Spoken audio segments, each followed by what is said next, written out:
I'm Sophia A. Jackson, and I'm the editor and founder of Afridiziak Theatre News. And today I'm joined by Natalie Ibu. I'm the artistic director of Northern Stage and the director of The White Card. Thank you for joining me today. So we'll start off with some quick fire questions, and then we can talk about The White Card. Favourite theatre space? Stage one at Northern Stage, of course. Actually, I'd be very off-brand if I didn't say that. What's your proudest career moment to date? So when I was 17, I knew that I wanted to be an artistic director of a building. And the moment I got this job, when I was 37, so 20 years later, and realizing that the 17-year-old girl who I thought really didn't know what she was talking about and was naive, really did know what she was talking about, and to trust her. Yeah. Well, congratulations anyway. Thank you. So you've had press night, haven't you? Yes, we have last on Wednesday. So normally I'd ask if the interviews before press night would be who would be your dream guest. So who would have been your dream guest, dead or alive, for the White Card press night? Gosh, I mean, Claudia herself. We were really hopeful that she was going to be able to join us, but the diary didn't allow. And I had the pleasure of meeting her in New York in January, and she's just the most incredible thinker and woman and person. And I asked her as part of my interview to her what she hoped for the production. And so it would have been good to find out if I'd made it real. Yeah. Is she planning to come and see it at some point though? I have been locked in the rehearsal room and the stage, the performance space. So I'm not sure. I'll need to reconnect. I know she was really hopeful, and Newcastle means a lot to her, and she used to live in London apparently. So I'm really hopeful that she'll get a chance to see it. Fingers crossed. And finally, who's your favourite playwright of all time? Oh, Sophia, these questions. Who is my favourite playwright of all time? Gosh. I'm not going to be able to do of all time. So I'm going to do at the moment, read a play by Sarah Gordon, kind of feminist, super funny, super intelligent portrait of the Bronte sisters and sibling rivalry. So Sarah Gordon. I have to look that one up. Thank you. Right, let's talk about the White Card. So in your own words, what is the play about?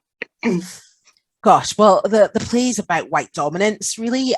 It is set in 2017 in the loft of a very wealthy white couple who have invited a Black artist to dinner because they want to buy her work, and they are collectors who use their art collection as their activism, as their allyship. And they also have a white art dealer friend and their white son, white woke son, and chaos ensues. Difficult conversations are had, microaggressions are felt. It's an intelligent kind of debate play about social justice and racism and white privilege. Yeah. And how did you relate to the play personally? Gosh, well, first of all, I think Claudia's book Citizen was a really seminal piece of work for myself, but also for white colleagues, friends, neighbours, etc. For me, as a Black Scottish woman, whose experience of Blackness was really one of being singular. In that book, it gave me a language for my experiences, and it made me go, oh, it's not just me this happens to. So I found community in that, and I know that for white people it was very kind of informative, but for them still felt like something other people did. And this play sort of takes on goes one step further than Citizen. And at the heart of it is a Black artist making work about Black death, really, and Black trauma, and selling it to mostly white people. So I certainly thought, there was a provocation for me in the play, as well as a confrontation to white people, particularly in a kind of post-2020 world, and a post-George Floyd's murder, post-Black squares, post-anti-racism declarations, of going, actually, it's not just enough, I think, to engage with Black art and culture. You need to look at the kinds of Black art and culture you're engaging with, the kinds of stories that you're engaging with, and also the ways in which that continues to limit your understanding, experience, and expectation of Blackness. The play is really brilliant because it subverts who we understand to be Black characters in plays. Our artist, a 40-year-old, she went to Yale, she speaks fluent French. She is from a class equivalent to the wealthy white couple. So it sort of takes class out of the conversation. This is really a conversation about race. We can't, the kind of economics of oppression are removed. And I just, it so feels really relevant. I was going to say, it seems very timely. Absolutely. I felt that certainly our sector, the arts and culture sector, had awoken to a conversation about racism in the wake of George Floyd's death. But with that came a kind of fear about talking about racism, and also a kind of discomfort. And I felt that we hadn't really done anything since those Black squares, and this play steps into that space and goes, let's have a conversation about it. Let's assume that we all understand that the murder of Black men, women, and children is wrong. Let's assume we've all done the reading. We've read White Fragility. We've read Why I'm No Longer Talking to White People About Racism, etc. And let's assume everyone in the room is a good person doing, good stuff. Actually, what is the role that you play in sustaining white supremacy? So it's sort of perfectly matched to its audience. Like, she understands that the people that are going to be in our auditoriums generally are going to be white people, and so uses white bodies to talk about whiteness. And as the director, what did you bring to the table? Are you asking me what's my job? What did I do? How did you make your stamp? So I curated a creative team of global majority people from the global majority, because it felt like who better to frame a conversation about whiteness than those who have to navigate it on a day-to-day basis, minute to minute, hour to hour. I have, so the play's been done once before, and following a conversation with Claudia, created 2 additional moments. So there is a pre-show. So if you come to see it, turn up 20 minutes before the start time to see the pre-show, and take your seats. And then also a transition from scene 1 to scene 2. Now, I won't provide any spoilers, but it felt important to me that the space that we start the play in a white loft, essentially, where Charlotte is the only Black person at the dinner party, and then we go to her studio a year later, and wanted to subvert the power in the space in that moment, so have created an ensemble moment in the transition. And then my job as a director is really to facilitate other people's artistry. So, is to ask questions, is to coach and nurture people's responses to the play. So I think one of the delights of being a director is that you can see your fingerprints across everything, but actually the job is to enable other people to be creative. And what was the purpose of the pre-show? What does that do? Well, all of these are spoilers, Sophia. Sorry. I mean, okay, I'll tell you, but it's fine. So in the play, sort of 45 minutes in, we learn that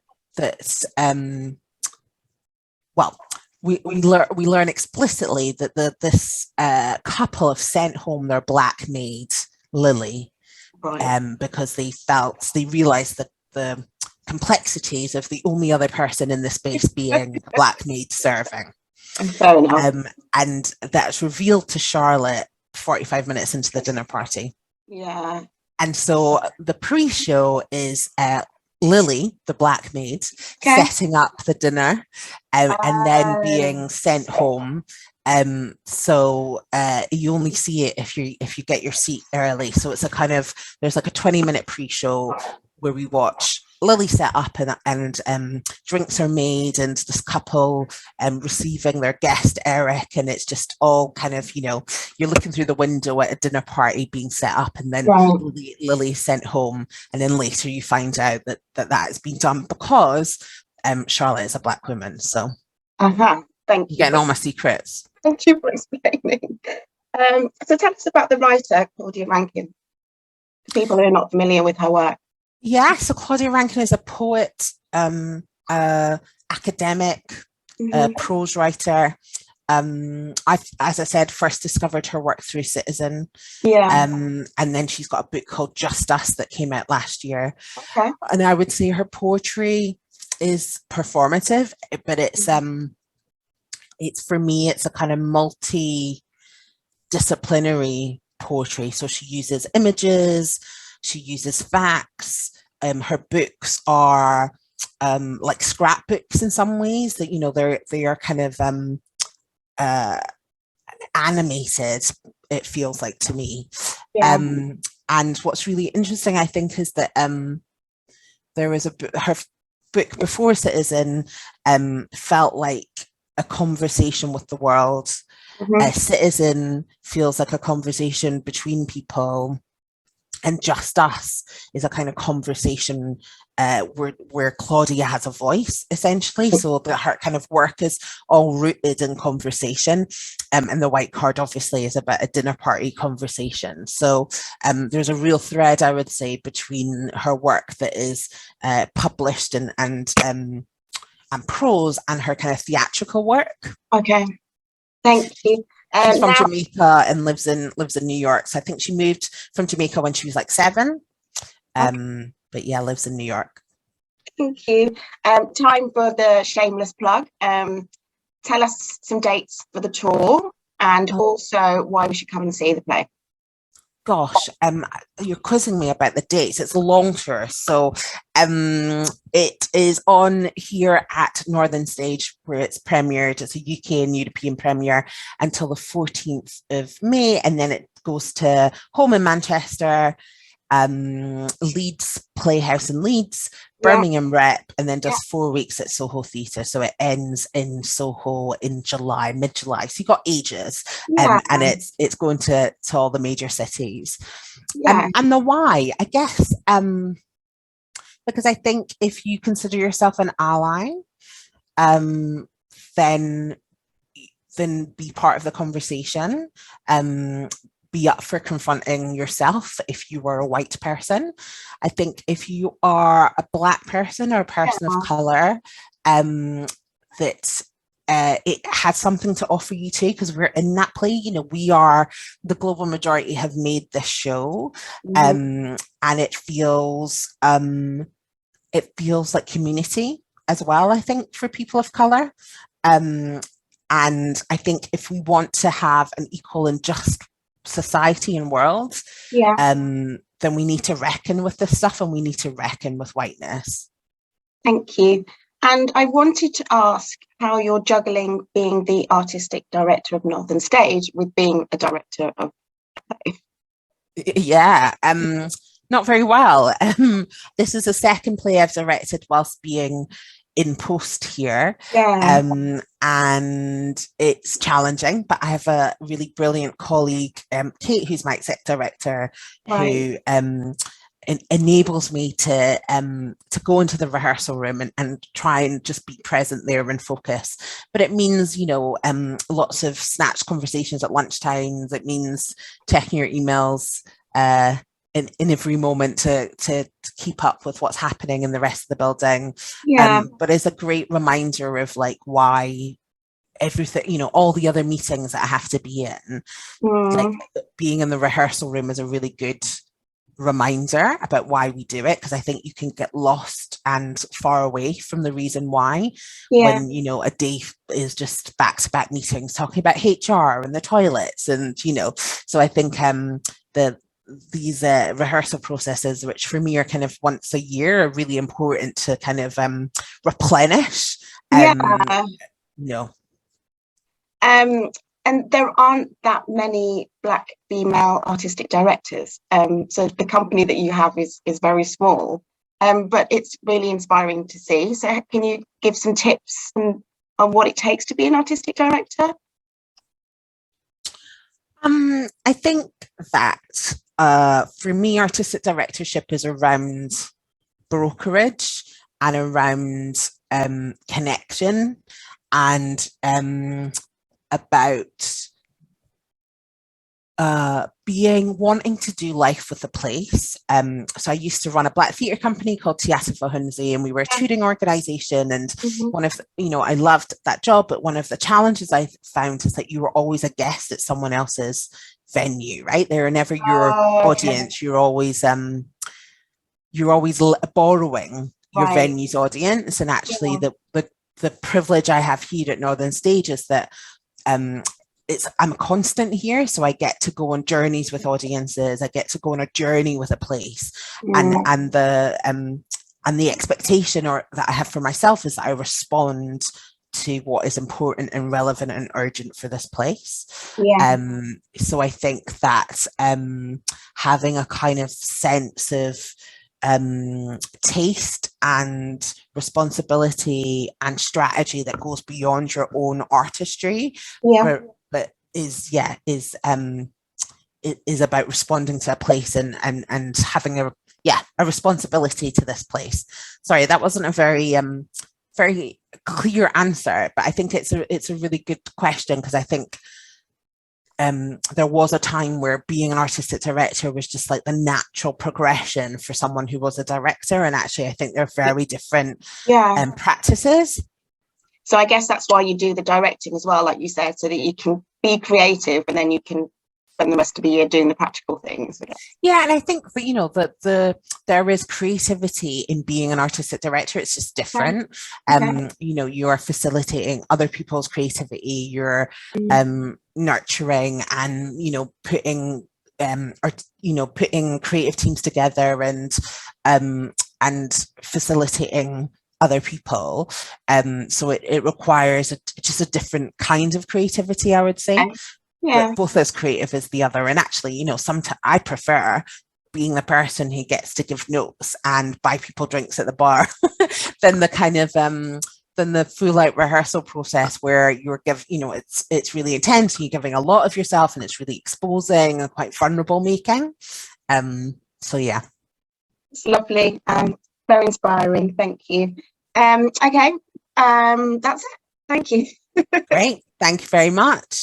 Hopefully I'll get to see it the white card when it comes to Soho Theatre. Yeah. Great. Thanks very much. Today. Take care. Bye-bye.